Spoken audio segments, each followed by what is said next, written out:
Today we're going to talk about myth and the origin of the humanities. Early people and societies that were of necessity closely knit preserved their history by weaving stories of their past stories about where they may have originated and their relationship to the gods. This was all through word of mouth. So the way the stories were told, the expressions that the storytellers used were learned from generations before them, and they were passed down. So these stories about great hunters and warriors and leaders, and eventually stories that were designed to illustrate the difference between right and wrong, were at the very beginnings of who we know who we are, of how we know who we are. So mythology underlies much of the work created in all disciplines: literature, visual art, music, drama, dance, and cinema. Myths are often unique to a given culture, but in many instances are universal and found in one version or another in many cultures. For example, the story of the flood is found in many different cultures. For this reason, mythology is an appropriate starting place for the study of the humanities and understanding how we know ourselves as humans through art. So mythology has two basic definitions: the science or study of myths, and the collection of all the myths of a specific people or about a specific person or being.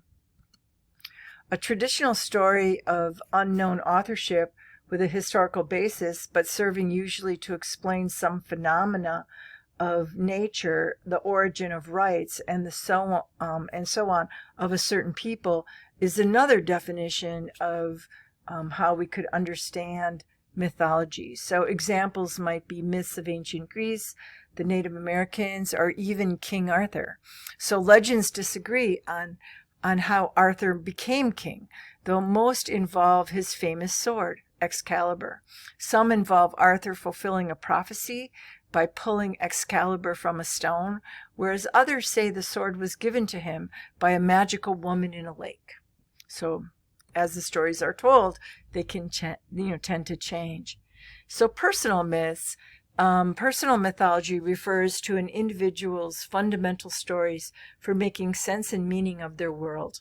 According to Dr. David Feinstein and Dr. Stanley Krippner, a personal mythology is a constellation of beliefs, feelings, images, and rules operating largely outside of conscious awareness that interprets sensations, constructs new explanations, and directs our behavior. Personal myths speak to the broad concerns of identity. Who am I? The direction, where am I going? And the purpose, why am I going there? For an internal system of images, narratives, and emotions to be called a personal myth, it must address at least one of the core concerns of human existence. So the who, the where, and the why. In his essay on fairy stories, Tolkien cites three Shakespearean works that were, kind of interest to him, and questioned the whole idea of fairy storytelling, right? So both Macbeth and King Lear are tragedies that involve the supernatural as a necessary part of action. In John Bafus's view, in each case, the natural order is overthrown by supernatural characters, themes, or imageries, and the consequences of this upsetting spread over all of the action of the play. So the Tolkien scholar Michael Drought writes that while Tolkien professed a sometimes dislike of Shakespeare, is well known that he didn't like him, he certainly was influenced by, some of these Shakespearean works. The hero in King Henry V, A Midsummer Night's Dream, or King Lear. The issues of madness and kingship and succession are all parts of the way that Tolkien expressed his himself in his great series of Middle-earth. So what are the mythic archetypes? The hero, the mentor, the guardian, the herald, the shapeshifter, the shadow, and the trickster. These are by no means a complete list, but rather kind of an overview.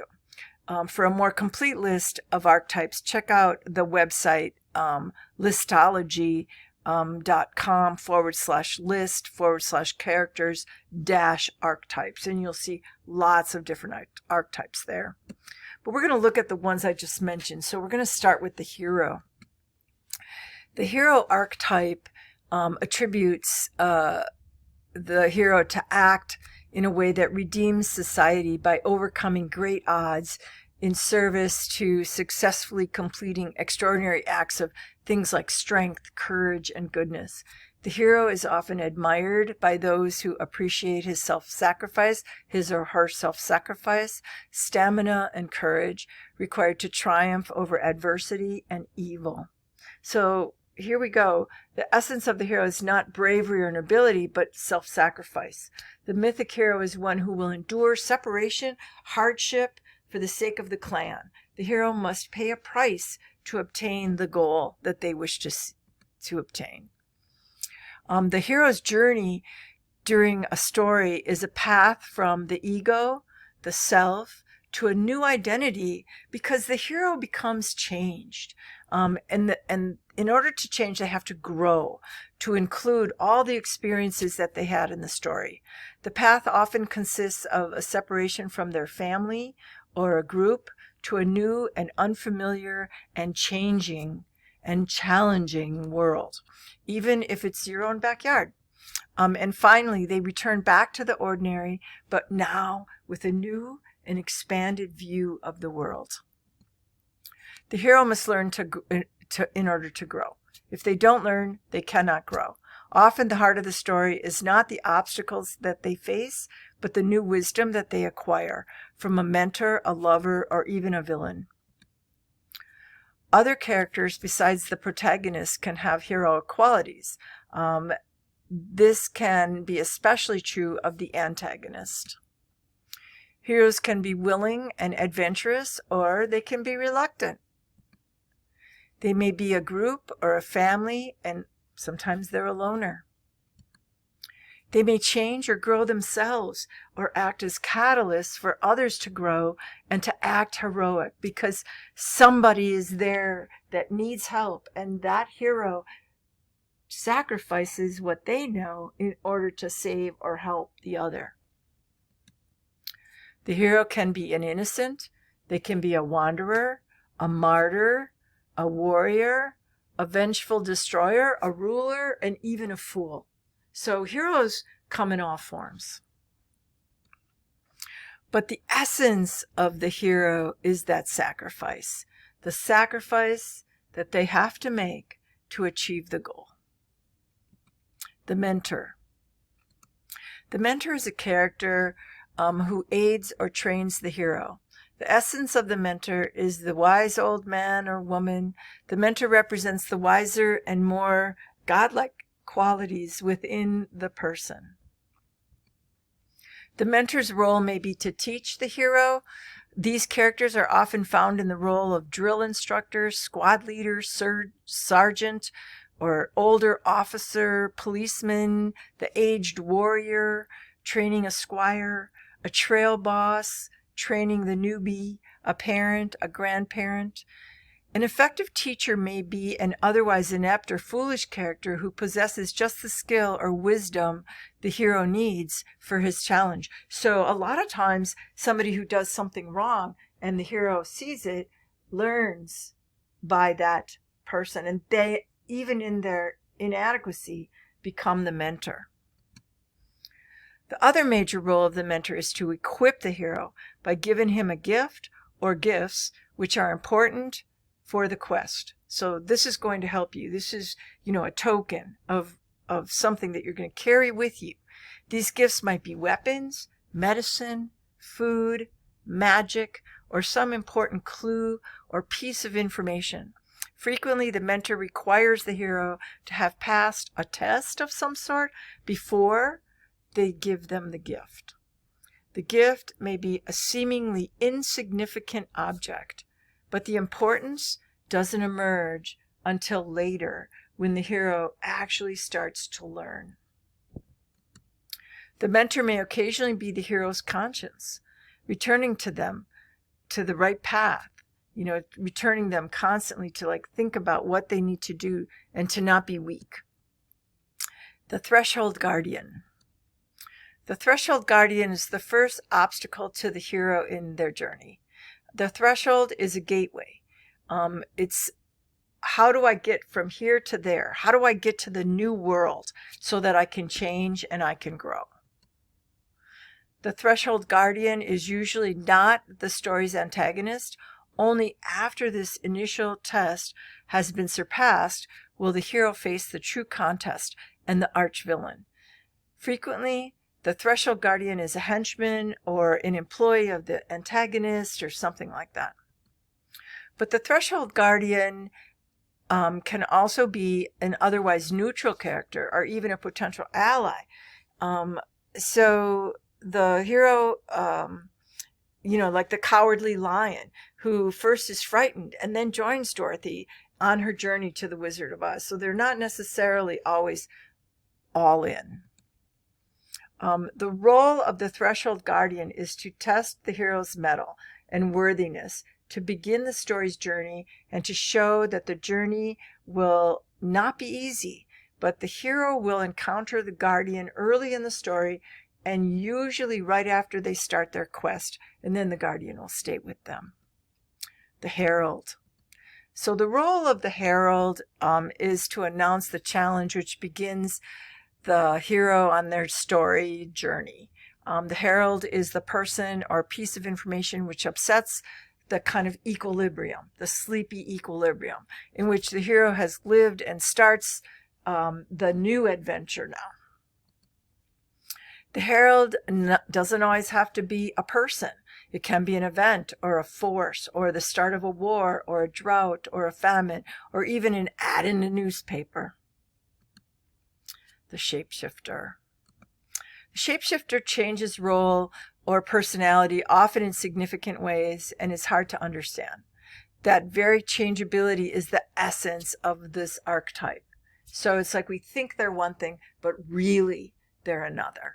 The shapeshifter's alliance and loyalty are uncertain, and the sincerity of their claims often questionable. This keeps the hero off guard and on their toes. They're always knowing that they have to look and examine and be critical. Remember in the early part of the course when we talked about the whole idea of Apollo and Dionysus, the critical thinking piece versus the ability to be in nature. The shapeshifter is often a person of the opposite sex, often the hero's romantic interest. In other stories, the shapeshifter might be a friend or an ally of the same sex, often a buddy figure or a fantasy, a magical figure such as a shaman or a wizard. The shapeshifter is sometimes a catalyst whose changing nature forces change in the hero. But the normal role is to bring suspense to the story by forcing the reader along with the hero, to question the belief and the assumption.